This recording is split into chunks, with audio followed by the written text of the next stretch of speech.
میں مبلغ بنوں سنتوں کا، خوب چرچا کروں سنتوں کا، ہو کرم بحر خاک مدینہ۔ الحمدللہ رب العالمین والصلاة والسلام علی سید المرسلین، اما بعد فاعوذ باللہ من الشیطان الرجیم، بسم اللہ الرحمن الرحیم۔ الصلاة والسلام علیکہ یا رسول اللہ وعلی آلکہ واصحابکہ یا حبیب اللہ۔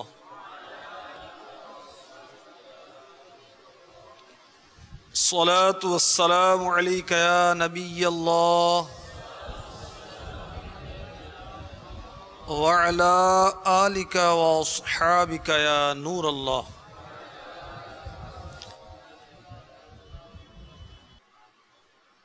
جذب القلوب الی دیار المحبوب، یہ حضرت شیخ عبدالحق محدث دہلوی رحمۃ اللہ تعالی علیہ کی کتاب ہے۔ اس میں لکھا ہے کہ حضرت مولا علی کرم اللہ تعالی وجہہ الکریم سے روایت ہے، ایک دن سرکار مدینہ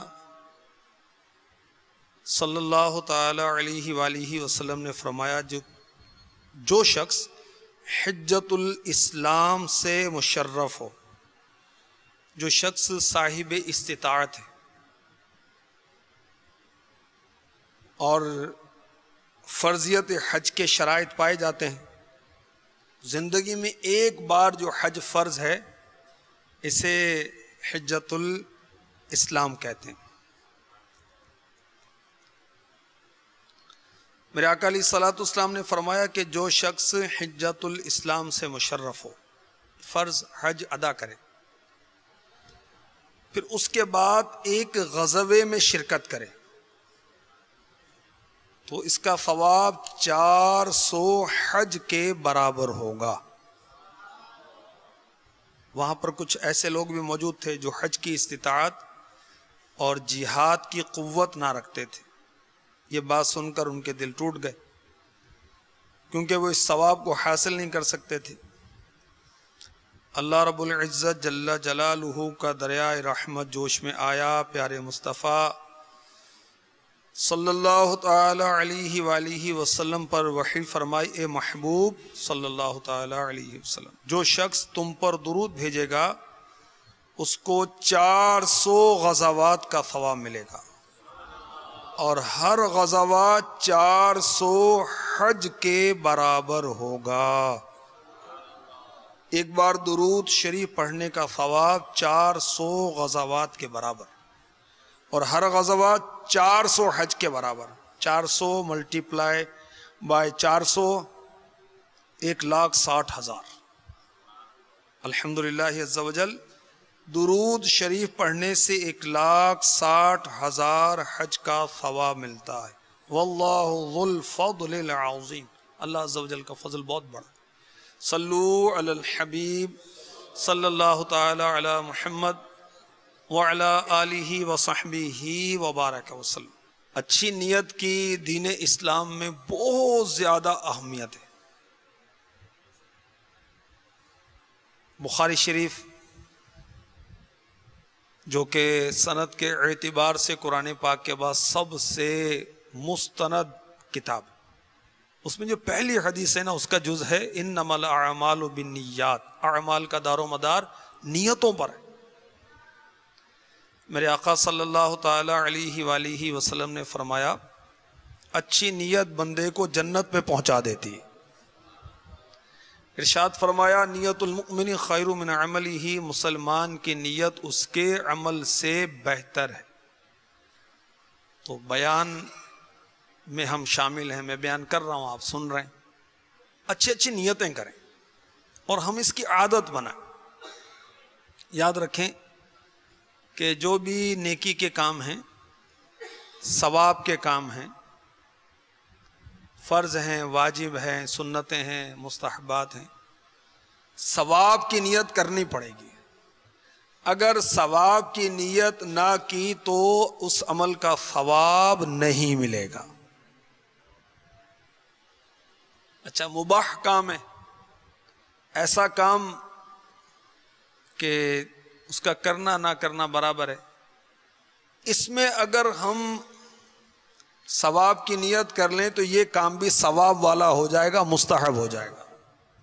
ثواب کے کام میں اچھی نیتیں بڑھائیں گے، مثلا نماز کے لیے آئے تو ساتھ نیت کر لی کہ عالم کی زیارت بھی کروں گا، میں اللہ کے گھر کی زیارت کروں گا، مسلمانوں کو سلام کروں گا، اگر کوئی سلام کرے گا اس کو جواب دوں گا، کوئی ایسا مسلمان ملا جو کسی مصیبت میں ہے اس سے تعزیت کروں گا، جنازہ آ گیا تو وہ بھی پڑھ لوں گا۔ اس طرح جتنی نیتیں کر لے، مثلا اعلیٰ حضرت رضی اللہ تعالی عنہ نے فتاوی رضویہ شریف میں نماز کے لیے جانے کی 40 نیتیں لکھی ہیں اور یہ سمجھایا کہ اب اس کا مسجد کی طرف جانا ایک کام نماز کے لیے نہیں بلکہ 40 حسنات، 40 نیک کاموں کے لیے جا رہا ہے، اب اس کا ہر قدم اٹھانا 40 نیکیوں کے لیے ہے۔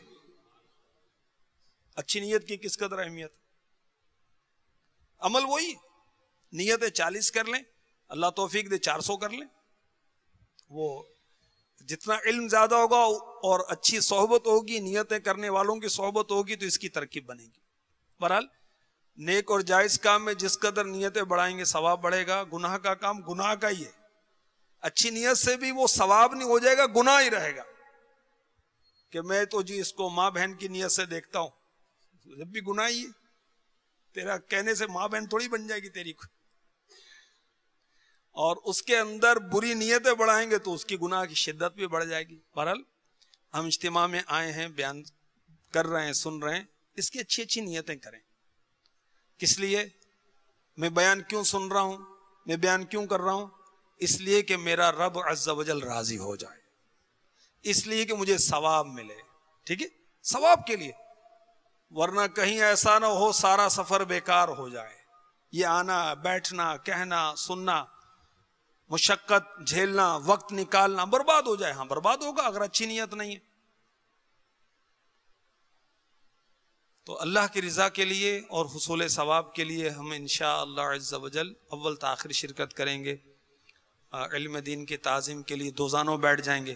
آپ کہیں مجھے تو عذر ہے زیادہ دیر نہیں بیٹھا جاتا، تو بھائی 1 منٹ بیٹھا جاتا ہے، 1 منٹ ہی بیٹھ جائیں بھائی، اور پھر جب تھک جائیں تو جس طرح آسانی ہو پھر بیٹھ جائیں، پھر ایزی ہو جائیں پھر دوبارہ دوزانوں بیٹھ جائیں، با ادب با نصیب۔ اہم مدنی پھول لکھوں گا، جن کے پاس لکھنے کا سامان ہے وہ نیت کر سکتے ہیں، پھر موقع کی مناسبت سے عز و جل صلی اللہ تعالی علیہ وسلم رضی اللہ تعالی عنہ وغیرہ کہوں گا۔ اور ابھی انشاءاللہ کی آواز آئی، اس سے مجھے ایک اور نیت یاد آ گئی کہ کسی نیک کام کا عزم کرتے وقت انشاءاللہ کہنا نبیوں کی سنت ہے۔ جب بھی کسی کام کا عزم کریں تو انشاءاللہ کہیں، اللہ چاہے گا تو کام ہوگا نا، ہمارے چاہنے سے کیا ہوتا ہے، تو انشاءاللہ کہیں، اور انشاءاللہ کہنا بھی سیکھ لیں ہم، انشاءاللہ، انشاءاللہ انشاءاللہ یہ نہیں، انشاءاللہ کہہ لیجئے، انشاءاللہ، ماشاءاللہ۔ نیکی کی دعوت دی جائے گی، انشاءاللہ اس پر عمل کروں گا، دوسروں تک بھی پہنچاؤں گا۔ اچھا ہم نیت کر رہے ہیں تو دل زبان ایک ہونی چاہیے، پھر ثواب ملے گا۔ زبان تو ادا کر رہی ہے، دل میں نیت نہیں، اب ثواب نہیں ملے گا۔ وہ دل میں بھی ہوگے واقعی میں یہ کروں گا، میں کہوں گا آپ یہ کام کریں گے، جی میں کروں گا، اور دل میں ہے نیت ہی نہیں ہے، جان چھڑانے کی نیت ہے، استغفر اللہ، پھر تو آپ نے دھوکہ دیا بھائی، تو آپ کو ثواب تھوڑی ملے گا، گناہ ملے گا بھائی، یہ تو کہ آپ دھوکہ دے رہے ہیں، جان چھڑا رہے ہیں، اور دل میں نیت نہیں ہے آپ کے۔ تو دل میں بھی نیت ہو پھر تو اللہ تو دلوں کی جانتا ہے نا، جس نے ثواب دینا وہ دلوں کی جانتا ہے۔ میں ایک نیت اور بڑھا لیتا ہوں، چاہے تو آپ بھی کر لیں، کہ اس اجتماع کا بیان کا ثواب اور میرے نامہ اعمال میں اللہ تعالیٰ کی رحمت سے جو نیکیاں ہیں، میں اسے اپنے آقا و مولا محمد الرسول اللہ صلی اللہ تعالی علیہ وسلم کی پاک بارگاہ میں نظر کرتا ہوں، بوسیلہ رحمت للعالمین جملہ انبیاء و مرسلین علیہم الصلاۃ والسلام، صحابہ کرام علیہم رضوان، امہات المؤمنین، اہل بیت اطہار، حضور غوث اعظم دستگیر علی رحمت اللہ القدیر، حضور داتا گنج بخش علی حجویری رحمت اللہ تعالی علیہ، غریب نواز رحمت اللہ تعالی علیہ، سیدی اعلیٰ حضرت علی رحمت رب العزت، حضرت ضیاء الدین مدنی علی رحمت اللہ الغنی، اور اپنے پیر و مرشد حضرت علامہ مولانا محمد الیاس ستار قادری رضوی ضیاء دامت برکاتہم العالیہ کو بھی اس کا ثواب پیش کرتا ہوں، ان کے والدین کے لیے پیش کرتا ہوں، ان کی اولاد کے اور جملہ خاندان کے حق میں پیش کرتا ہوں، جملہ مسلمات و مسلمین کے حق میں اس ثواب کو پیش کرتا ہوں۔ اصال ثواب عمل کرنے کے بعد بھی کیا جا سکتا ہے، پہلے بھی کیا جا سکتا ہے۔ صلو علی الحبیب صلی اللہ تعالی علی محمد وعلی آلہ وصحبہ وبارک وسلم۔ بعض اعمال ایسے ہیں کہ اس کے کرنے سے حج کا ثواب عنایت ہوتا ہے، کچھ ان اعمال کا بیان آپ کی خدمت میں پیش کروں گا کہ بہت آسانی کے ساتھ ہم حج کا ثواب کما سکتے ہیں۔ یہ نہیں کہ ہم وہ کام کریں گے تو حاجی صاحب بن جائیں گے، نہیں، حج کا ثواب ملے گا، اور نہ جہاز میں بیٹھیں گے، نہ لاکھوں روپے خرچ ہوں گے، نہ کئی دن لگیں گے، تھوڑی دیر کے اندر قلیل عمل میں ہمیں حج کا ثواب مل جائے گا۔ کچھ یہ پیش کرتا ہوں، اللہ تبارک و تعالی ہمیں دل جمعی نصیب فرمائے، اخلاص نصیب فرمائے۔ عاشقان رسول کی 130 حکایات، بہت پیاری کتاب ہے، آپ تنہائی میں بغور پڑھیں گے نا تو آپ کے آنکھوں سے آنسو جاری ہو جائیں گے، ایسی کتاب ہے سچی۔ مکہ مدینے کی زیارتیں جو ہے نا، اس کا بیان بھی ہے اس کے اندر۔ اس کے اندر زائرین مدینہ کی حکایات ہیں، علماء اہل سنت کی حکایات ہیں، جو عاشقات تھیں، رسول پاک صلی اللہ علیہ وسلم کے عاشق مرد بھی ہیں، عورت بھی ہیں، جمادات بھی ہیں، نباتات بھی ہیں۔ جی ہاں، کیونکہ آپ سب کے رسول ہیں، سب کے آقا ہیں، لیکن رضا نے ختم سخن اس پہ کر دیا، خالق کا بندہ خلق کا آقا کہوں تجھے۔ اب اللہ کے بندے اور بقیہ جو اللہ نے مخلوق بنائی، سب کے آقا ہیں، فرشتوں کے بھی آقا ہیں، جنات کے بھی آقا ہیں، انسانوں کے بھی آقا ہیں، درختوں کے بھی آقا ہیں، زمین کے بھی آقا ہیں، ساری مخلوق کے آقا ہیں آپ۔ تو پیارے آقا علیہ الصلوۃ والسلام کی جو عاشقاں ہیں، عاشقات ہیں، ان کے واقعات بھی ہیں، جنات کے واقعات بھی ہیں اس کے اندر، وہ کس طرح طواف کرتے ہیں، جن عورتوں نے خانہ کعبہ کا طواف کیا، یہ بھی اس کے اندر، حیوانات نے کس طرح پیارے آقا علیہ الصلوۃ والسلام سے اپنے عشق و محبت کا اظہار کیا، یہ واقعات بھی اس کے اندر ہے۔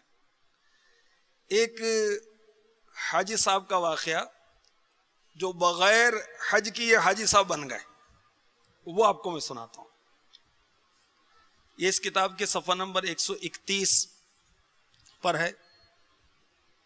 حضرت سیدنا ربیع بن سلیمان علی رحمت الحنان فرماتے ہیں، ہم دونوں بھائی ایک قافلے کے ساتھ حج کے لیے روانہ ہوئے۔ جب کوفہ پہنچے، میں کچھ خریدنے کے لیے بازار کی طرف نکلا، راہ میں عجیب منظر، ایک ویران سی جگہ پر ایک مردار پڑا تھا، ایک مفلوق الحال عورت چاقو سے اس مردار کے گوشت کے ٹکڑے کاٹ کاٹ کر ٹوکری میں رکھ رہی تھی۔ میں نے خیال کیا یہ مردار گوشت لیے جا رہی ہے، اس پر خاموش نہیں رہنا چاہیے، ہو سکتا ہے کہ یہ کوئی بھٹیارن ہو، یعنی وہ جو تنور وغیرہ لگا کر روٹیاں وغیرہ اور سالن تو کھانا بیچتی، یہی مردار کا گوشت پکا کر لوگوں کو کھلا دے گی۔ یہ بزرگ فرماتے ہیں کہ میں چپکے چپکے اس کا پیچھا کرنے لگا۔ وہ عورت اپنے گھر پہنچی، دروازہ کھٹکھٹایا، اندر سے آواز آئی، کون؟ یہاں میں آپ کو سنت پیش کرتا ہوں کہ جب بھی آپ کے گھر پر دستک ہو نا، نوکنگ ہو، تو اب کیا سنت ہے؟ جھٹ دروازہ نہ کھولنے کو، گلا پکڑ لے پہ، کہ جب کن پٹی میں کچھ رکھ دے، بھائی پوچھو اسے ہے کون، دوست ہے دشمن ہے کون ہے؟ تو پوچھیں کون جو آیا ہے اس کے لیے کیا سنت ہے؟ دروازہ کھولو، جلدی کھولو، نہیں، اپنا نام بتائیں. کون؟ شاہد، ٹھیک ہے، اپنا نام بتا دے. اب وہ آواز سے بھی اندازہ ہو جائے گا یہ کون ہے. پہچانتے ہیں دروازہ کھول دیں، نہیں پہچانتے تو پوچھے بھی کون ہے بے آپ. تو یہ اس وقت اپنا نام بتانا سنت ہے. انشاءاللہ ثواب ملے گا، ثواب کی نیت ہوگی تو. بہرحال اس عورت نے گھر پہنچ کر دستک دی، آواز آئی کون؟ تو کہا میں ہی بدحال ہوں. دروازہ کھلا، 4 لڑکیاں آئیں. بدحالی، مصیبت کے آثار ظاہر ہو رہے ہیں.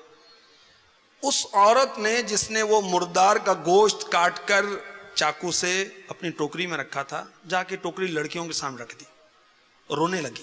کہا اس کو پکا لو، اللہ تعالیٰ کا شکر ادا کرو. اللہ تعالیٰ کا اپنے بندوں پر اختیار ہے، دل اسی کے قبضے میں ہے. وہ لڑکیاں اس مردار گوشت کو کاٹ کاٹ کر آگ پر بھوننے لگی.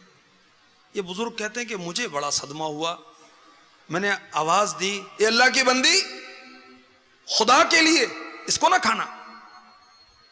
وہ بولی تو کون ہے؟ کہا پردیسی آدمی ہوں. بولی اے پردیسی، ہم خود ہی مقدر کے قیدی ہیں، 3 سال سے ہمارا کوئی مددگار نہیں، تو ہم سے کیا چاہتا ہے؟ یہ بزرگ کہتے ہیں میں نے کہا کہ مجوسیوں یعنی آتش پرست کا ایک فرقہ ہے، اس میں مردار کا گوشت کھانا جائز ہے، اس کے علاوہ کسی مذہب میں جائز نہیں ہے. وہ عورت بولی ہم خاندان نبوت کے شریف ہیں یعنی سید ہیں. ان لڑکیوں کا باپ بڑا نیک آدمی تھا اور سیدوں سے ہی ان بچیوں کا نکاح کرنا چاہتا تھا. اس کا انتقال ہو گیا. اس نے جو ورثہ چھوڑا تھا ختم ہو گیا. ہمیں معلوم ہے کہ مردار کھانا جائز نہیں، لیکن حالت اضطرار میں جائز ہو جاتا ہے. ہمارا 4 دن کا فاقہ ہے. اس کی تفصیل بہار شریعت جلد 3 صفحہ 373 پر ملاحظہ فرمائیں کہ حالت اضطرار میں جان جانے کا خوف ہے، حلال چیز نہیں ملتی تو حرام چیز مردار دوسری چیز کھا کر اپنی جان بچا. تو اب اس سے پوچھ گچھ نہیں. اگر نہیں کھائی اور مر گیا اب اس سے پوچھ گچھ ہوگی. یہ بزرگ کہتے ہیں کہ خاندان سعادات کے حالات سن کر میں رونے لگا. بے چینی کے ساتھ وہاں سے واپس آیا. میں نے بھائی کے پاس آ کر کہا میرا ارادہ حج کا نہیں ہے، میں نہیں جاتا حج پر. اس نے کہا یار حج کے تو بڑے فضائل ہیں، حاجی ایسی حالت میں لوٹتا ہے اس پر کوئی گناہ نہیں رہتا وغیرہ وغیرہ. مگر میں نے اصرار کر کے اپنے کپڑے، احرام کی چادریں، جو سامان تھا اور 600 درہم، درہم کہتے ہیں چاندی کے سکے کو، سب لے کر چل دیا. بازار گیا، 100 درہم کا آٹا خریدا، 100 درہم کا کپڑا خریدا اور 400 درہم آٹے میں چھپا دیے اور سیدوں کے گھر پہنچا. سب سامان، کپڑا لتا، آٹا وغیرہ پیش کر دیا. اس عورت نے اللہ تعالی کا شکر ادا کیا، دعا دی، اے ابن سلیمان، اللہ تعالی تیرے اگلے پچھلے سب گناہ معاف کرے. اے ابن سلیمان تجھے حج کا ثواب اللہ تعالی عطا کرے. اے ابن سلیمان تجھے اللہ تعالی اپنی جنت میں جگہ عطا فرمائے. اے ابن سلیمان اللہ تعالی تجھے اس کا ایسا بدلہ عطا فرمائے جو تجھ پر بھی ظاہر ہو جائے. اب سب سے بڑی جو لڑکی تھی وہ دعا دینے لگی، اللہ عز و جل تیرا اجر دگنا کرے، تیرے گناہ معاف فرمائے. دوسری نے دعا دی، اللہ تعالیٰ تجھے اس سے بہت زیادہ عطا فرمائے جتنا تو نے ہمیں دیا. تیسری نے دعا دی، اللہ عز و جل ہمارے نانا جان رحمت عالمیان صلی اللہ تعالی علیہ وآلہ وسلم کے ساتھ تیرا حشر کرے.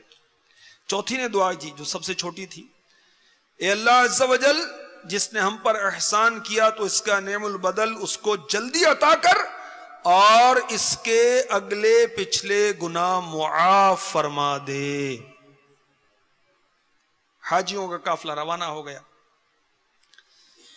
یہ بزرگ حضرت ربیع بن سلیمان علیہ رحمت الحنان کہتے ہیں کہ میں واپسی پر انتظار میں کوفہ شہر میں مجبوراً پڑا رہا، ساز و سامان تو سارا پیش کر دیا تھا سیدوں کو۔ حاجی واپس آئے، جو ہی حجاج کا قافلہ میری آنکھوں کے سامنے آیا تو حج کی سعادت سے محرومی پر میرے آنسو بہہ گئے۔ میں حاجیوں سے دعا لینے کے لیے آگے بڑھا۔ جب ان سے میں نے ملاقات کی اور کہا اللہ تعالیٰ آپ حضرات کا حج قبول فرمائے، آپ کے اخراجات کا بہترین بدل عطا کرے، ان میں سے ایک حاجی نے حیرت کے ساتھ کہا یہ آپ کیسی دعا دے رہے ہیں؟ میں نے کہا ایسے غمزدہ شخص کی دعا جو دروازے تک پہنچ کر حاضری سے محروم رہ گیا۔ وہ حاجی کہنے لگا یار بڑے تعجب کی بات ہے، آپ وہاں جانے سے انکار کرتے ہیں؟ کیا آپ ہمارے ساتھ عرفات کے میدان میں نہیں تھے؟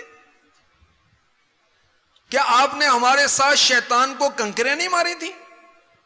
کیا آپ نے ہمارے ساتھ طواف نہیں کیا تھا؟ حضرت ربیع بن سلیمان علیہ رحمت الحنان فرماتے ہیں میں دل میں سوچنے لگا یقیناً یہ اللہ تعالیٰ کا خصوصی لطف و کرم ہے۔ اتنے میں میرے شہر کے حاجیوں کا قافلہ آ گیا۔ میں نے ان سے بھی کہا اللہ تعالیٰ آپ خوش نصیبوں کی سعی مشکور فرمائے، آپ کا حج قبول کرے۔ حیران ہو کر کہنے لگا آپ کو کیا ہو گیا؟ یہ کیسی اجنبیت کی باتیں کر رہے ہیں؟ کیا آپ عرفات میں ہمارے ساتھ نہیں تھے؟ کیا ہم نے مل جل کر رمی جمرات نہیں کی تھی، شیطان کو کنکریاں نہیں ماری تھی؟ ان میں سے ایک حاجی صاحب آگے بڑھے، میرے قریب آ کر کہنے لگے بھائی انجان کیوں بنتے ہو، ہم مکے مدینے میں اکٹھے ہی تو تھے۔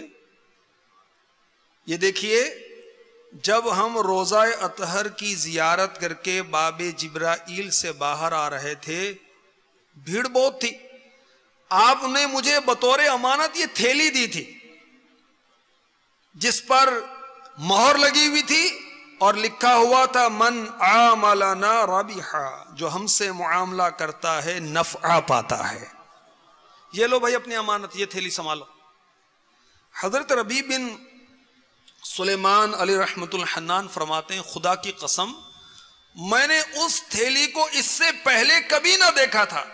خیر میں نے تھیلی لی، عشاء کی نماز پڑھی، اپنا وظیفہ پورا کیا، لیٹ گیا، سوچتا رہا قصہ کیا ہے۔ جب سویا ظاہری آنکھ بند ہوئی، دل کی آنکھ کھل گئی۔ الحمدللہ عز وجل میں خواب میں جناب رسالت مآب صلی اللہ تعالی علیہ وسلم کے دیدار سے شرف یاب ہوا۔ میں نے اپنے مکی مدنی آقا صلی اللہ تعالی علیہ وسلم کی خدمت بابرکت میں سلام عرض کیا، ہاتھ چومے۔ شاہ خیر الانام صلی اللہ تعالی علیہ وسلم نے تبسم فرماتے ہوئے مسکراتے ہوئے سلام کا جواب عنایت فرمایا۔ فرمایا اے ربیع ہم کتنے گواہ قائم کریں، تم قبول ہی نہیں کرتے۔ سنو بات یہ ہے کہ جب تم نے اس خاتون پر جو میری اولاد میں سے تھی احسان کیا، زاد راہ ایثار کیا، حج ملتوی کیا، میں نے اللہ تعالیٰ کی بارگاہ میں دعا کی کہ تجھے اس کا نعم البدل عطا فرمائے۔ تو اللہ تعالیٰ نے ایک فرشتہ تمہاری صورت میں پیدا فرمایا اور اسے حکم دیا کہ وہ فرشتہ قیامت تک ہر سال تمہاری طرف سے حج کیا کرے گا۔ نیز یعنی اس کے ساتھ ساتھ دنیا میں تمہیں یہ بدلہ دیا گیا کہ 600 درہم کے بدلے 600 دینار عطا فرمائے۔ درہم چاندی کا سکہ اور دینار سونے کا سکہ۔ تم اپنی آنکھیں ٹھنڈی رکھو۔ پھر حضور فیض گنجور صلی اللہ تعالی علیہ وآلہ وسلم نے تھیلی کی مہر پر لکھے ہوئے مبارک الفاظ ارشاد فرمائے من عاملنا ربیحا، جو ہم سے معاملہ کرتا ہے نفع پاتا ہے۔ حضرت ربی علی رحمۃ اللہ البدی فرماتے ہیں جب میں سو کر اٹھا اور اس تھیلی کو کھولا تو اس میں 600 سونے کی اشرفیاں موجود تھیں۔ اللہ عز و جل کی ان پر رحمت ہو اور ان کے صدقے ہماری بے حساب مغفرت ہو، آمین بجاہ النبی الامین صلی اللہ تعالی علیہ وسلم۔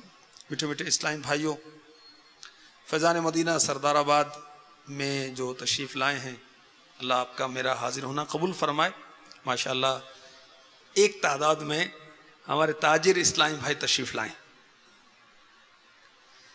تو دیکھیں کہ اس اللہ کے بندے نے، حضرت ربی رحمۃ اللہ تعالی علیہ نے ایک سید زادی کی خدمت کی تو بہت سارے انعامات ملے۔ مثلا ایک انعام کیا ملا کہ اللہ کے محبوب علیہ الصلوۃ والسلام کی زیارت ہو گئی۔ سستا سودا ہے نا، بے شک بہت سستا سودا۔ اللہ اکبر۔ یہ بھی پتہ چلا کہ ہمارے آقا صلی اللہ تعالی علیہ وسلم اپنی امت کے اعمال سے باخبر ہیں۔ آپ کو پتہ ہے کون کیا کر رہا ہے؟ ہم زکوٰۃ دیتے نہیں دیتے، آقا کو پتہ ہے۔ ہم نگاہوں کی حفاظت کرتے ہیں یا نہیں، آقا کو پتہ ہے صلی اللہ تعالی علیہ وسلم۔ ہم اپنے مال جائز کاموں میں خرچ کر رہے ہیں، ناجائز کاموں میں خرچ کر رہے ہیں، آقا کو سب پتہ ہے اللہ کی عطا سے۔ ہم زکوٰۃ پوری دیتے یا نہیں دیتے، آقا کو معلوم ہے۔ ہم تجارت میں جھوٹی قسمیں کھاتے ہیں یا سچی؟ تجارت میں یاد رکھیں سچی قسم بھی کھانے سے منع کیا گیا ہے، سچی قسم بھی۔ یہاں تو قوم جھوٹی قسمیں کھاتی کہ فرمایا، اس کا خلاصہ ہے کہ یہ قسم مال بکوا دیتی ہے مگر برکت چلے جاتی ہے۔ کہ مال تو بک جائے گا، کہے گا یار یہ قسم کھا رہا ہے، ابھی مسلمان قسم کھا رہا ہے، کہ یہ کوالٹی اس کے اندر۔ بہرحال میرے آقا صلی اللہ تعالی علیہ وآلہ وسلم امت کے حال سے باخبر۔ جبھی تو آپ نے ربی کو خواب میں آ کر جلوہ بھی دکھا دیا اور سبحان اللہ یہ مجدہ بھی سنا دیا، یہ خوشخبری بھی سنا دی کہ اللہ تبارک و تعالیٰ نے تیری شکل پر ایک فرشتہ پیدا فرمایا ہے، قیامت تک وہ تیری طرف سے حج کرتا رہے گا۔ یہ بہت پیارے پیارے مدنی پھول ہیں، تو جنہیں اللہ تبارک و تعالیٰ نے مال دیا ہے دنیا میں نے، یہ ایک آزمائش کی صورت ہے۔ وہ خوش تو بہت ہوتے ہیں کہ لاکھوں ہیں، کروڑوں ہیں، اربوں ہیں، اللہ کے بندے حساب بھی تو ہے، زکوٰۃ بھی تو ہے، اس مال کا صحیح یا غلط استعمال کا معاملہ بھی تو ہے نا، اس پر پرسش بھی تو ہے نا۔ میرے آقا مولا مشکل کشا شہنشاہ اولیاء شیر خدا علی المرتضی کرم اللہ تعالی وجہہ الکریم فرماتے ہیں کہ دنیا کے حلال پر حساب ہے، حرام پر عذاب ہے۔ آپ کہیں حلال ہے، حلال طریقے سے کمایا ہے، پھر حساب ہے، اگر حرام ہے تو پھر عذاب ہے۔ تو کسی سید کی اپنے مال سے خدمت کرنا سعادت دارین ہے۔ اعلی حضرت نے فتاوی رضوی شریف میں ترغیب دلائی ہے کہ سارا تجھے جو کچھ ملا ہے کس کا صدقہ ہے؟ جس کا صدقہ ملا اس کی اولاد پر خرچ نہیں کرتا۔ کسی سید کو زکوٰۃ کی رقم ہیلا کر کے دے تو سید کو ہیلا کر کے دے گا کیا فریش نہیں دے سکتا؟ جن کے نانا کے صدقے میں تجھے سب نعمتیں ملی۔ اور سید اعلی حضرت نے جو لکھا ہے اس کا خلاصہ یہ بھی ہے کہ جو سید کی خدمت کرے گا اپنے مال سے، بروز قیامت اسے اللہ کے محبوب علیہ الصلاۃ والسلام کی زیارت و ملاقات کا شرف حاصل ہوگا۔ بعض میری معلومات میں ہیں وہ متمول لوگ، مالدار، جن کو اللہ نے مال دیا ہے، وہ اپنے مال سے سیدوں کی خدمت کرتے۔ اب حضرات ضروری اعلان سنیے، اس طرح نہیں چپ کر کے۔ اور آدمی کہتے نا کہ یہ بھئی وہ سفید پوش ہے، یہ سید ہے بھائی، اگر نیکی کی ہے تو اس کو سنبھالنا بھی تو ہے نا بھائی. ایک ہے نیکی کرنا، ایک ہے نیکی کا تحفظ کرنا، اس کا بچاؤ کرنا، کہیں برباد نہ ہو جائے. نیکی برباد بھی تو ہوتی ہے نا بھائی، حج بھی برباد ہوتے ہیں. جی ہاں، حضرت سفیان ثوری رحمۃ اللہ تعالی علیہ کسی کے ہاں مہمان ہوئے تو اس میزبان نے کہا اپنے غلام کو، ارے حضرت کے لیے وہ برتن لاؤ جو دوسری بار حج سے لایا تھا. آپ نے فرمایا اللہ کے بندے او مسکین، تو نے ایک جملے میں اپنے 2 حج ضائع کر دیے. بتانے کی کیا ضرورت تھی؟ دوسری بار حج سے لایا، بتا دیا نا بات بات میں کہ میں 2 حج میں نے کیے ہوں، حج صاحب ہوں میں. ضرورت ہو الگ بات ہے، بلا ضرورت اپنے حج کا اعلان. تو سید کی خدمت کریں یا غیر سید کی خدمت کریں سعادت ہے، مگر اس طرح کہ دائیں ہاتھ سے صدقہ دیں بائیں ہاتھ کو پتہ نہ چلے. اور اس میں دیکھیں کہ رب تبارک و تعالی پر توکل کتنا ہے، بھروسہ کتنا ہے. اجر کس سے لینا ہے؟ اپنے جیسے انسان سے لینا ہے؟ مخلوق سے لینا ہے؟ اچھا جس سے اجر لینا اس کو پتہ نہیں ہم نے کیا کیا ہے، ہم نے کس کے ساتھ بھلائی کی، ہم نے مسجد بنوائی، جامعہ بنایا، مدرسہ بنایا. ارے وہ مدرسہ وہ فقیر اس میں شامل ہے، وہ ہم بھی تھوڑا اس میں شامل ہیں. بھئی ضرورت ہو بتائیں، بلا ضرورت بتانے کی کیا فضیلت؟ اگر چاہتے ہیں لوگ آپ کی واہ واہ کریں تو کیا یہ آپ پسند کریں گے کہ آپ 10 لاکھ 5 لاکھ 50 لاکھ یا جتنے لاکھ بھی یا جتنے ہزار بھی خرچ کریں اور قیامت کے روز کہا جائے کہ تو اپنی واہ واہ چاہتا تھا؟ وہ تو ہو گئی. تو یہ چاہتا تھا کہ لوگ تجھے سخی کہیں کہہ لیا گیا، اس کو گھسیٹ کر منہ کے بل جہنم میں ڈال دو، پھر کیا کرے گا؟ کہاں گئے لاکھ تو کہاں گئے ہزار، اور ساری وہ جو عزت ہے، جو ساری نخرے ہیں، وہ سب نکل جائیں گے. تو اللہ کے لیے عمل کرنا چاہیے. کاش ہمارا ہر عمل اللہ تبارک و تعالی کے لیے ہو جائے. آئیے دعا کرتے ہیں. میرا ہر عمل بس تیرے واسطے ہو، میرا ہر عمل بس تیرے واسطے ہو، میرا عمل بس تیرے واسطے ہو، میرا ہر عمل بس تیرے واسطے ہو، کر اخلاص ایسا عطا یا الہی، کر اخلاص ایسا عطا یا الہی. آمین بجاہ النبی الامین صلی اللہ تعالی علیہ وسلم.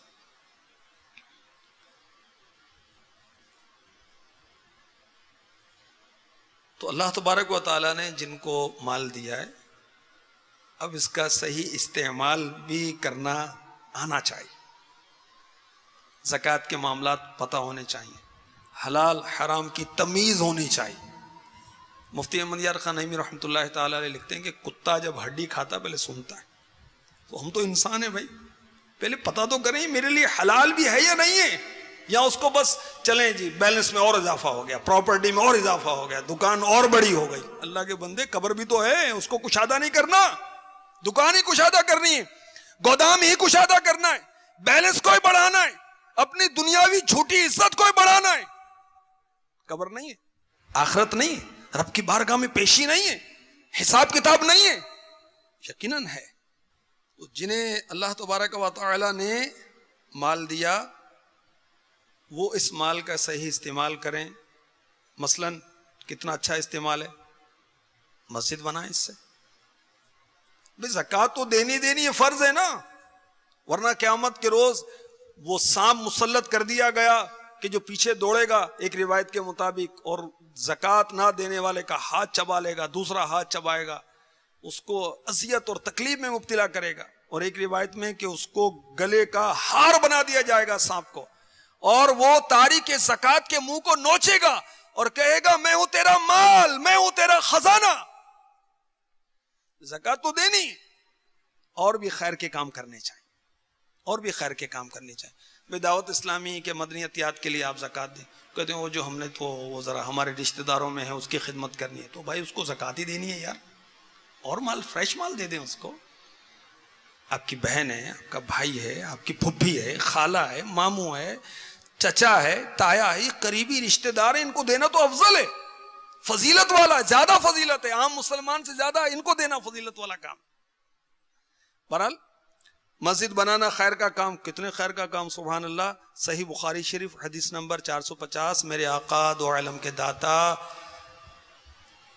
ہاشمی مولا کعبے کے بدر الدجا محمد الرسول اللہ صلی اللہ تعالی علیہ وآلہ وسلم فرماتے ہیں جو اللہ کی خوشنودی چاہتے ہوئے مسجد بنائے گا، اللہ عز و جل اس کے لیے جنت میں ایک گھر بنائے گا. سستا سودا ہے، بہت سستا ہے بھائی. ہم مکان بنائیں گے اس کی فضیلت ہے کہ جنت میں گھر مل جائے گا. گودام بہت بڑا بنا ہے، اس کے مطلب جنت میں بڑا گودام ملے گا، جنت ملے گی، جنت کا وہ محل ملے گا. کوئی ہے روایت آپ کی یاد میں؟ آپ کی شاپ بہت اٹریکٹیو ہے، آپ کی پراپرٹیز بہت زیادہ ہیں تو جنت میں محل مل جائے گا. یہ کوئی روایت پڑھی ہے؟ ہاں، مسجد بنانے پر میں نے آپ کو ابھی صحیح بخاری شریف کی حدیث سنائی. سبحان اللہ. اعلیٰ حضرت فرماتے ہیں وہ تو نہایت سستا سودا بیچ رہے جنت کا، ہم مفلس کیا مول چکائیں، اپنا ہاتھ ہی خالی ہے. ہم مفلس کیا مول چکائیں، اپنا ہاتھ ہی خالی ہے. دنیا کا مکان ہے یا مال ہے یا دولت ہے یا عزت ہے یا شہرت ہے، منصب ہے، آخر تو ختم ہوگا نا. کب تک بکری ماں کب تک خیر منائے گی؟ آخری فنا کے گھاٹ اترنا ہے. آپ نے، ہم نے، مکین نے بھی، مکان نے بھی، اس کام نے بھی اور کام والے نے بھی، مال نے بھی، مالدار نے بھی. اور جنت میں مکان مل گیا، سبحان اللہ. اب فنا نہیں ہے، جنت میں بقا ہے.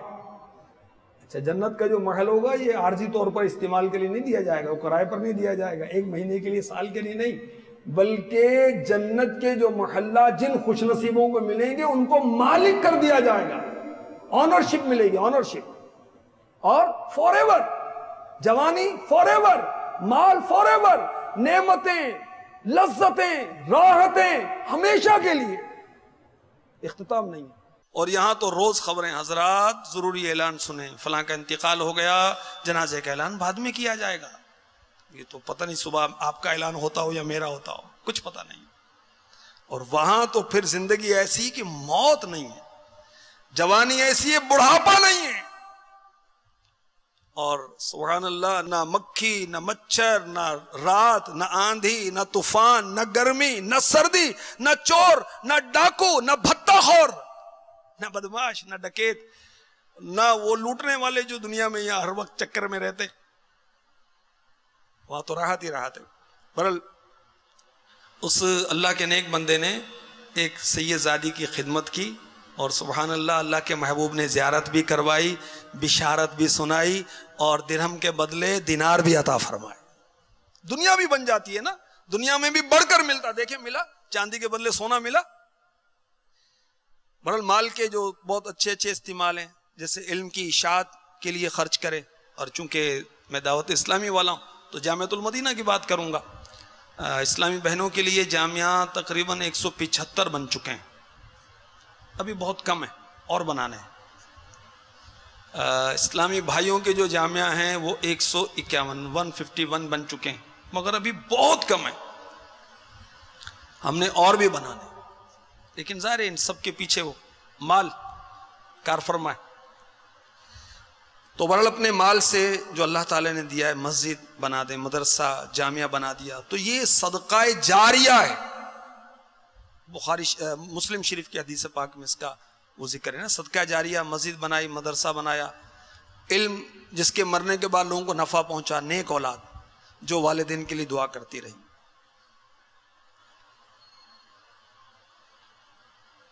اچھا، اب یہاں آپ کو بشر حافی رحمۃ اللہ علیہ کی ایک حکایت سناؤ جو امام غزالی نے قیمہ سعادت میں نقل کی۔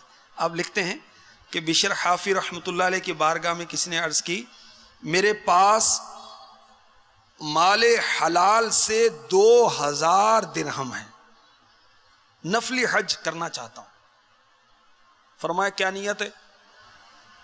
دیکھیں اللہ والے نیت کی بات کرتے ہیں نا، کیا نیت ہے؟ سیر سپاٹا کرنا ہے، اپنے حج کی تعداد میں اضافہ کرنا ہے، عمروں کی تعداد میں اضافہ کرنا ہے کہ بھئی جو 5 حج ہو گئے، بھائی ابھی اتنے حج ہو گئے، 20 عمریں ہو گئے، یہ کرنا ہے، گھومنا پھرنا ہے، ہوا تبدیل کرنی ہے، کیا کرنا ہے؟ عرض کی اللہ کی رضا چاہتا ہوں۔ فرمایا اللہ کی رضا چاہتے ہو؟ کسی قرض دار یا یتیم یا تنگ دست یا عیالدار بال بچے والا، فیملی اس کی بڑی ہے مگر غریب آدمی ہے، اس کو دے دو۔ کسی مسلمان کا دل خوش کرنا 100 نفلی حج سے افضل ہے۔ اللہ کے ولی نے کیا فرمایا؟ کسی مسلمان کا دل خوش کرنا، انڈرسٹوڈ جائز بات ہی ہو، ناجائز بات میں ان کا دل تھوڑی خوش کریں گے۔ کسی مسلمان کا دل خوش کرنا 100 نفلی حج سے افضل ہے۔ اس شخص نے عرض کیا مجھے حجی کا شوق ہے۔ اس پر اللہ کے ولی حضرت سیدنا بشر حافی رحمۃ اللہ تعالی علیہ نے ناگواری و ناپسندیدگی کا اظہار فرمایا۔ تو پتہ چلا کہ نفلی حج کرنے سے افضل ہے کہ وہ قرض دار ہے اس کی مدد کر دے، کوئی یتیم ہے اس کی مدد کر دے، کسی تنگ دست عیال دار کی مدد کر دی جائے۔ بحر شریعت جلد 1 صفحہ 1216۔ مسافر خانہ بنانا حج نفل سے افضل ہے، اور حج نفل صدقہ سے افضل، یعنی جبکہ اس کی زیادہ حاجت نہ ہو، ورنہ حاجت کے وقت صدقہ حج سے افضل ہے۔ اور المعجم الکبیر لطبرانی حدیث نمبر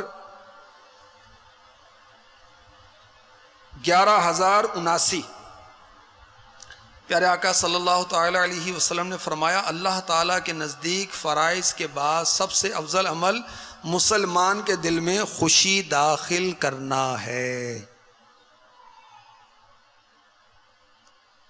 مزید سنیے، سنن ابن ماجہ حدیث نمبر 1411، ہمارے پیارے نبی رسول ہاشمی مکی مدنی صلی اللہ تعالی علیہ وسلم نے فرمایا مسجد قباء میں ایک نماز پڑھنا ایک عمرے کے برابر ہے۔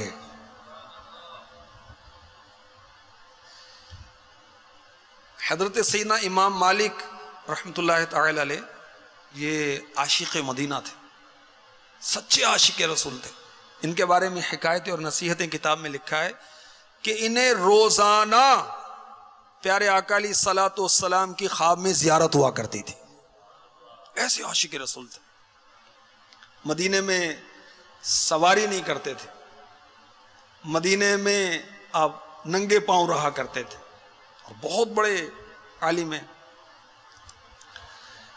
جب ان کا آخری وقت آیا تو انہوں نے نیکی کی دعوت دی، چنانچہ حضرت سیدنا یحییٰ بن یحییٰ مسمودی علی رحمۃ اللہ الکبی فرماتے ہیں، سیدنا امام مالک رحمۃ اللہ تعالی علیہ بیان کرتے ہیں کہ سیدنا ربیعہ نے فرمایا میرے نزدیک کسی شخص کو نماز کے مسائل بتانا روئے زمین کی تمام دولت صدقہ کرنے سے بہتر ہے، اور کسی شخص کی دینی الجھن دور کر دینا 100 حج کرنے سے افضل ہے۔ اور بھی ارشاد فرمایا، اور اس کے بعد آپ نے اپنی جان آفرین کے سپرد کر دی۔ دنیا سے جاتے جاتے بھی نیکی کی دعوت دی، اور ہمیں تو یہ ہوش نہیں ہے کہ اپنی اولاد کو دین سکھا دیں، کو قرآن سکھا دیں، کو نماز سکھا دیں۔ پوچھ لیں ان سے نماز پڑھتے ہو نہیں پڑھتے، اسکول کا پوچھنا ہے، دکان کا پوچھنا ہے، بکیا سب پوچھنا ہے، یہ بھی تو پوچھو نا بھائی، کس نے نماز پڑھی نہیں پڑھی؟ اسکول کے لیے جگانا ہے، نماز کے لیے نہیں جگانا۔ بہرحال صحیح مسلم شریف حدیث نمبر 1256، میرے آقا صلی اللہ تعالی علیہ وسلم فرماتے ہیں رمضان میں عمرہ کرنا ایک حج یا میرے ساتھ ایک حج کرنے کے برابر ہے۔ حضرت سیدہ ام معقل رضی اللہ تعالی عنہا فرماتی ہیں میں نے عرض کیا یا رسول اللہ صلی اللہ تعالی علیہ وسلم میں بوڑھی بیمار عورت ہوں، کوئی ایسا عمل بتائیے کہ میرے حج کا بدل ہو جائے۔ سبحان اللہ، سنیے، فرمایا رمضان میں ایک عمرہ کرنا ایک حج کے برابر ہے۔ اور سنیے میرے آقا صلی اللہ تعالی علیہ وسلم کا فرمان رحمت نشان، شعب الایمان حدیث نمبر 7856، جب اولاد اپنے ماں باپ کی طرف رحمت کی نظر کرے تو اللہ تعالیٰ اس کے لیے ہر نظر کے بدلے حج مبرور یعنی مقبول حج کا ثواب لکھتا ہے۔ صحابہ اکرام علیہم رضوان نے عرض کی اگرچہ دن میں 100 مرتبہ نظر کرے، فرمایا نعم اللہ اکبر وَأَطْيَبْ، یعنی ہاں اللہ تعالیٰ سب سے بڑا اور سب سے زیادہ پاک ہے۔ تو اللہ تعالیٰ قادر ہے، جس کو جتنا ثواب چاہے عطا فرمائے، وہ کسی معاملے میں بھی عاجز نہیں۔ تو اگر کوئی اپنی ماں کی طرف اپنے باپ کی طرف محبت بھری رحمت بھری نظر دن میں 100 مرتبہ کرے، 1000 مرتبہ کرے، تو اس کے لیے اللہ چاہے تو 1000 مقبول حج کا ثواب ہے۔ تو نیت کر لیں بھائی روزانہ ماں یا باپ کو محبت سے دیکھنے کی۔ اچھا، جو جامعہ کے طلبہ ہیں جب جب جائیں جب دیکھ لیا کریں۔ اب جن کے ماں باپ فوت ہو گئے وہ کیا کریں؟ سبحان اللہ، کنز الامال حدیث نمبر 45536، جو بنیت ثواب اپنے والدین دونوں یا ایک کی قبر کی زیارت کرے، والدین مینز ماں اور باپ، والدہ والد دونوں کی یا ایک کی جو فوت ہو گیا، اس کی قبر کی زیارت کرے، حج مقبول کے برابر ثواب پائے گا۔ سبحان اللہ۔ اور جو بکثرت ان کی قبر کی زیارت کرتا ہو، فرشتے اس کی قبر کی یعنی جب یہ فوت ہوگا زیارت کو آئیں۔ دار قطنی حدیث نمبر 2587، جو اپنی ماں یا باپ کی طرف سے حج کرے، ان کی یعنی ماں باپ کی طرف سے حج ادا ہو جائے اور اسے یعنی حج کرنے والے کو مزید 10 حج کا ثواب ملے، تو ماں باپ کی کیا بات ہے، وہ زندہ ہیں تو ان کی طرف محبت بھری نظر سے دیکھیں، حج کا ثواب جب جب دیکھیں، جتنے بار دیکھیں، اور یہ دنیا سے چلے جائیں تو ان کی قبر پر حاضری دیں تو بھی مقبول حج کا ثواب۔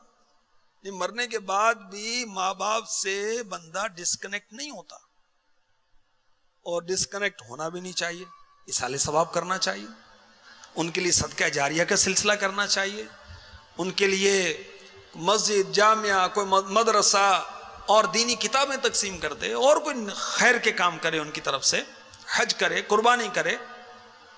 اور اگر ماں باپ کی طرف سے حج کرے تو سبحان اللہ فرمایا گیا کہ ان کو تو ثواب ملے گا، اس کو مزید 10 حج کا ثواب ملے گا۔ مرحبا۔ اب حج بدل کی تفصیلات جو ہیں رفیق الحرمین سے آپ ملاحظہ فرما لیں۔ مزید سنیے حج کا ثواب کمانے کا نسخہ۔ میرے آقا صلی اللہ تعالی علیہ وآلہ وسلم ارشاد فرماتے ہیں الجمعۃ حج المساکین، جمعہ کی نماز مساکین کا حج ہے۔ مرحبا۔ فیض القدیر سے اس حدیث کی اب شرح سنیے۔ جو شخص حج کے لیے جانے سے عاجز ہو، اس کا جمعہ کے دن مسجد کی طرف جانا اس کے لیے حج کی مانند ہے۔ اور دوسری روایت میں ہے کہ جمعہ کی نماز غریبوں کا حج ہے۔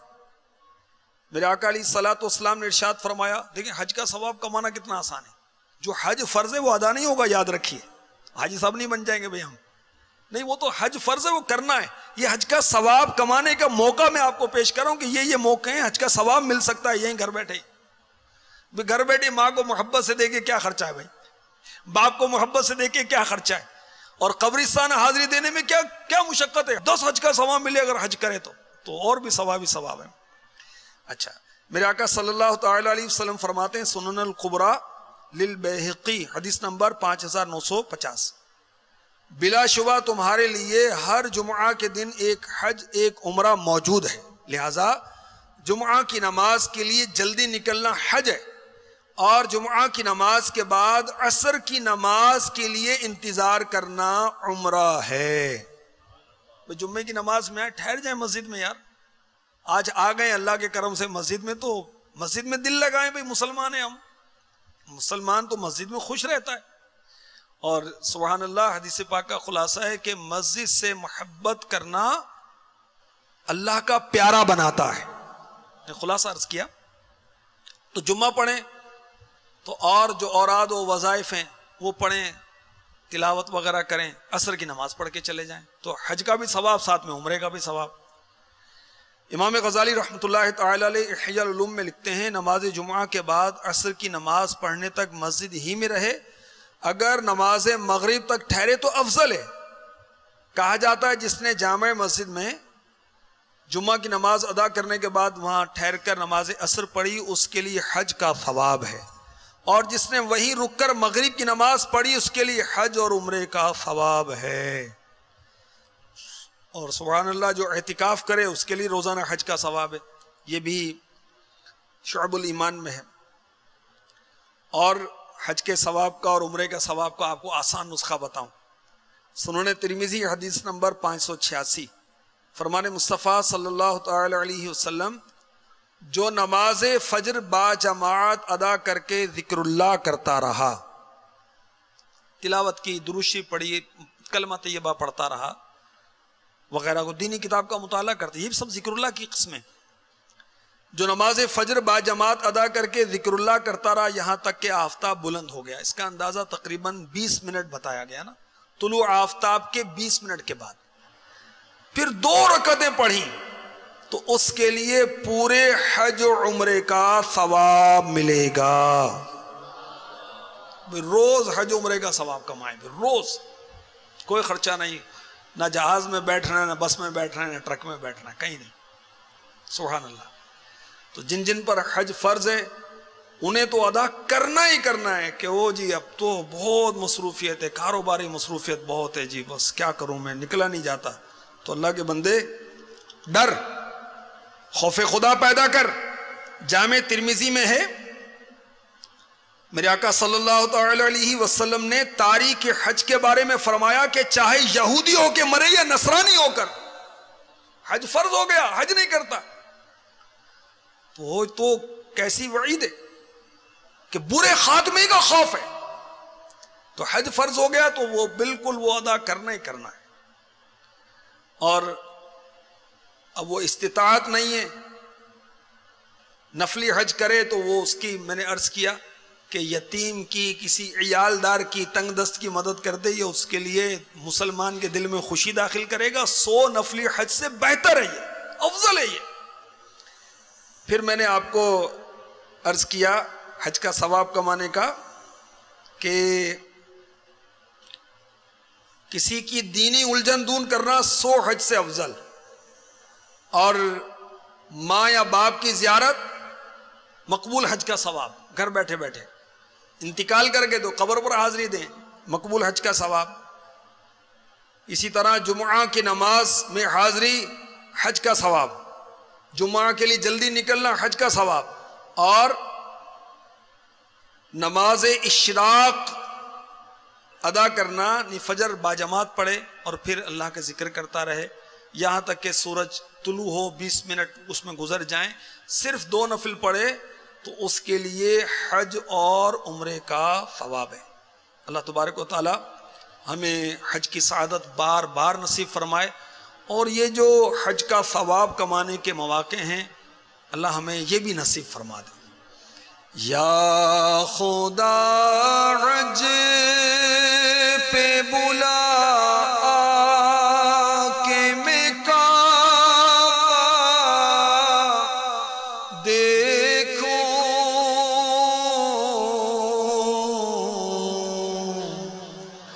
یا خدا حج پہ بلا میں کعبہ دیکھوں، کاش ایک بار میں پھر گنبد خضرا دیکھوں،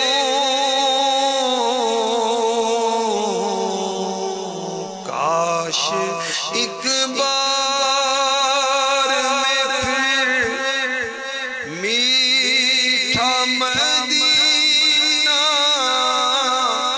دیکھوں. آمین آمین آمین بجاہ النبی الامین. مدنی ماحول کی برکتیں پانے کے لیے اور ایسے پیاری پیاری باتیں سیکھنے کے لیے آپ کو اجتماع میں شرکت کی دعوت دوں گا. ہر جمعرات کو مغرب کے بعد یہاں اجتماع ہوتا ہے سردار آباد میں. 8 مقامات پر اجتماعات ہوتے ہیں، جو آپ کے قریب ہے وہیں شرکت کر لیں. اور خدا نخواستہ کوئی ایسی مجبوری ہے یا بیماری ہے کہ گھر سے نہیں نکل سکتے تو گھر پر بھی ہفتہ وار اجتماع میں شرکت کرنے کی ترکیب ہو سکتی ہے. مدنی چینل میں شامل ہو جائیں اجتماع میں الحمدللہ. اور مدنی چینل تو ضرور گھر پہ چلانا چاہیے اپنی تربیت کے لیے، اولاد کی تربیت کے لیے، گھر میں مدنی ماحول بنانے کے لیے. مدنی چینل تو ایسا ہے، گھر بیٹھے قرآن سنیں، حدیث سنیں، ان کی شروحات و تفاسیر سنیں، نعتیں سنیں، دینی مسائل سیکھیں. اور کیا چاہیے؟ مدنی مذاکرہ دیکھیں. سبحان اللہ، اللہ ہمیں نصیب فرمائے. مدنی قافلوں کے مسافر بن جائیں، اس میں جذبہ ملتا ہے. جذبہ ملے گا تو انشاءاللہ بقیہ بھی کام آسان ہو جائے گا. اللہ تبارک و تعالی ہمیں توفیق عطا فرما دے. آمین بجاہ النبی الامین صلی اللہ تعالی علیہ وسلم. میں مبلغ بنوں سنتوں کا، خوب چرچا کروں سنتوں کا، ہو کرم بہر خاک مدینہ.